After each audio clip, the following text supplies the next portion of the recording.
할렐루야. 오늘 이 시간에는 하나님이 밀어주시는 사람들의 특징에 대해서 말씀드리겠습니다. 여러분들 좋아하는 그 복음성가 있죠?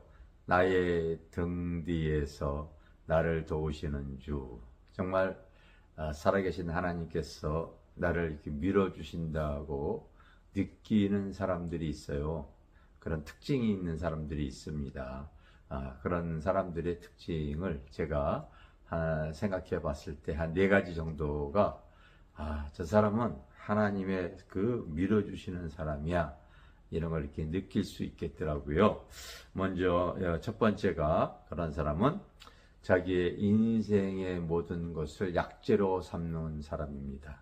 인생 약재료. 여러분, 우리가 살아가면서 우리의 인생 속에서 정말 자기의 부족함과 연약함과 그리고 무지한, 또 죄악 가운데 넘어지는 일들을 우리가 생활 속에서 많이 겪을 수 있지 않습니까?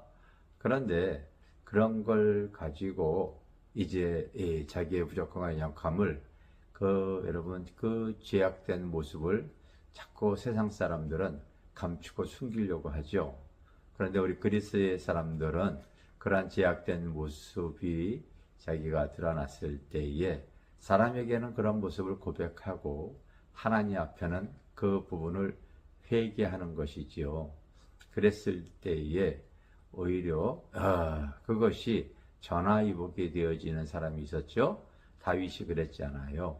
자기의 그 제약된 모습을 바로 사람 두려워하지 않고 하나님 두려워하여서 하나님 앞에 철저히 회개하고 그것을 전화위복의 기회로 삼습니다. 즉 인생 약재료가 되어지게 하는 것이지요. 세상 사람들은 그렇지 않아요. 할 수만 있다면 자기의 어떤 수치와 부끄러움과 죄악된 모습을 숨기고 감추고 변화하려고 그러잖아요.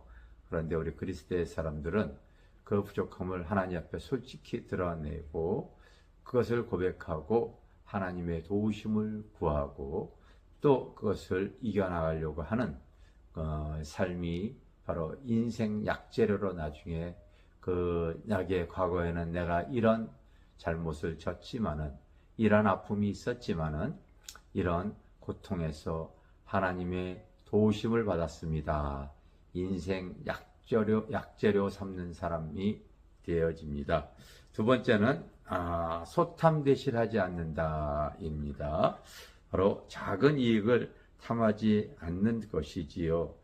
저는 이 집회를 다닐 때에 성도가 많이 있는 교회도 있지만은 또 그렇지 않고 작은 인원의 모이는 그 집회도 인도를 했습니다. 그런데 어떨 때 갔을 때에 성도들이 그렇게 많지 않은 10명 미만에 있는 작은 그 교회에 또 기도원에 집회를 이렇게 인도하는데, 그 시간마다, 그 예배 시간마다 헌금을 걷는 거예요. 여러분, 당연히 우리가 예배 드릴 때 헌금하는 것은 여러분 그게 맞는 거죠. 그런데 저는 그런 어떤 그 헌금 시간이 그 집회 때마다 있음으로 말미암아 가뜩이나 경제적으로 재정적으로 또 드리고 싶어도 드리지 못하는 그 성도들의 눈에 들어오더라고요. 그래서 참 그런 모습을 통하여서 그 부담스러울 것 같다는 그 마음을 제가 가졌어요. 그래서 저는 우리 교회 집회나 예배 시간에 이렇게 특별하게 헌금 시간을, 이렇게 헌금 바구니를 돌리고 그러지 않습니다. 그리고 뒤에서 본인들이 믿음의 분량대로 하나님 앞에 헌금하는 것을 원칙으로 합니다. 그리고 예배 전에 먼저 또 하나님께 예물을 드리는 것이 맞는 것이기 때문에 그래요. 그래서 우리가 모든 공예배나 뿐만 아니라 우리가 여러 가지 영성 집회하고 그럴 때에 특별한 경우 외에는 헌금 시간을 이렇게 예배 중에 바구니를 돌리고 그러질 않아요. 그런데 사실은 제가 알아요. 매 시간 헌금 바구니 돌리면은요, 바로 헌금이 많이 들어온다는 거 알아요. 그렇지만은 그렇게 하지 않아도 하나님께서요, 우리 삶에 그 재정을 그 풍성하게 하신 은혜들을 제가 많이 경험을 했기 때문에 작은 거 가지고 큰 거를 잃지 않으려고 하는 그 믿음의 자세를 제가 견지해 나가고 있습니다. 세 번째는요, 하나님이 밀어주는 사람의 특징의 세 번째는요, 항상 그의 삶에 감사를 잃지 않는다는 것이죠. 말씀을 여러분 통하여 말씀이 내 삶에 적용이 되어질수록 하나님께서 나의 모든 것 범사에 감사할 수밖에 없다는 것이 깨달아지지 않습니까? 그래서 참 내가 아침에 일어나고 또 아침에 이렇게 움직일 수 있고, 그리고 내가 그동안 느끼지 못했던 것들이 하나하나 일상에 다 감사라는 것이 깨달아지는 거죠. 그래서 하나님의 은혜를 깨달아지는 사람이 자꾸 하나님께 감사의 고백을 합니다. 근래에 저희 교회에 오신 한 성도가 그 외국에서 살다가 오셨는데, 한국에 와서 임플란트 어떠한 그 시술을 했어요. 근데 그게 잘못돼서 통증이 계속 있는 거예요. 그래서 한국의 유명한 병원들을 다 다니면서 억대가 넘는 이 임플란트 어떤 수술을 했습니다.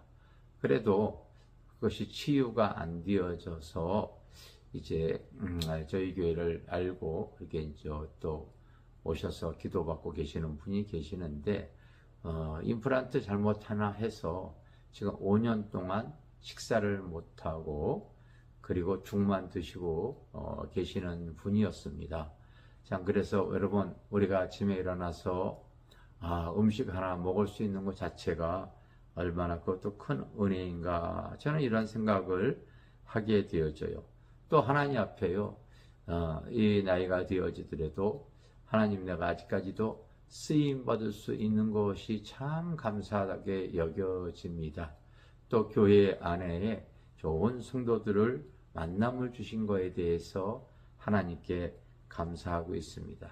그 이전에 성도들과의 만남 속에서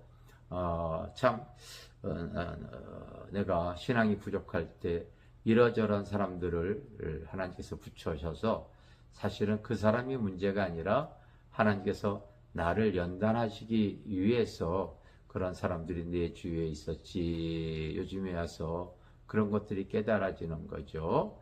그래서 이제 그런 나보다 하나님이 나를 연단시키기 위해서 이러저런 사람들을 내 주변에 두었을 때, 내가 거듭나고 내가 새로워지고 내가 연단이 되어졌을 때에 지금은 내 주변의 사람들이 정말 좋은 사람들이 함께하게 되어져 있어요.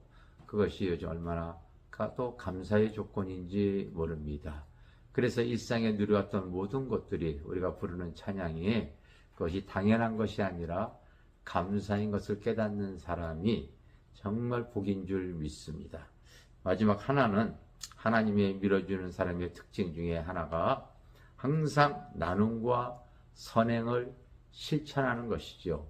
이 그리스도의 사랑을 항상 행하는 삶의 자세. 저는 교회 개척했을 때에 그 없는 가운데도 있는 그 상황 속에서 하나님께서 받는 것보다 주는 것이 복되도다 해서 이렇게 구제와 나눔을 행하려고 했었다고 제가 몇 번 고백을 했습니다. 그래서 내가 가지고 있는 아파트도 어려운 사람들 위해서 나누려고 해서 나누었고, 그리고 또 나보다 더 어려운 목회자들 섬기려고 했었고, 그러다 보니까요, 세월이 이렇게 흘렀을 때에 제가 알고 있는 것이, 하나님은 머리털까지도 다 세신다고 하시는데, 정말 불꽃 같은 눈으로 우리의 모든 것을 다 감찰하고 계시는 분이라는 것, 제가 알게 되었죠. 여러분, 할 수만 있다면 감사하면서 그리스도의 사랑을 우리가 이렇게 나누고 줄 수 있으려고 하시기를 바랍니다. 근래에도 우리가 여러 가지 찾아오시는 목사님들, 목회자, 성도들에게 하나님은 우리에게 은사로 이렇게 거저받았으니 거저주라. 은사로 이렇게 나눕니다. 또 하나님이 우리에게 주신 그 어떠한 이 물질로서 또 어려운 교회 여러 가지 선교지에 나누려고 하고 또 요즘 저희가 하나님 앞에 또 이제 몇 개 해외 선교지에 교회와 이 고아원과 또 이렇게 선교 사역 돕는 일에 우리가 지금 또 이렇게 이제 이 3월달, 4월달에 그 재정을 투입을 해서 그런 것을 이렇게 잘 세워나가려고 지금 하고 있습니다. 이런 모든 것을 행해 나갈 때에 그 그냥 여러분 얼마나 마음이 기쁘고 즐거운지 몰라요. 그런데 그것도 하나님이 주신 마음이겠죠. 그래서 제가 요즘 뒤안길을 돌아보면은 하나님께서 나의 삶을 많이 지지해 주셔서 좀 고맙고 감사하다. 그런데 나뿐만 아니라 하나님이 밀어주시는 사람들을 잘 살펴보면은요, 그와 같은 신앙과 마음의 자세가 항상 있다는 것을 제가 깨닫습니다. 여러분도 하나님이 밀어주심을 느끼십니까? 이와 같은 삶의 믿음의 자세를 가지면 하나님이 나의 삶을 지지해 주실 것을 경험하게 되어질 줄 믿습니다.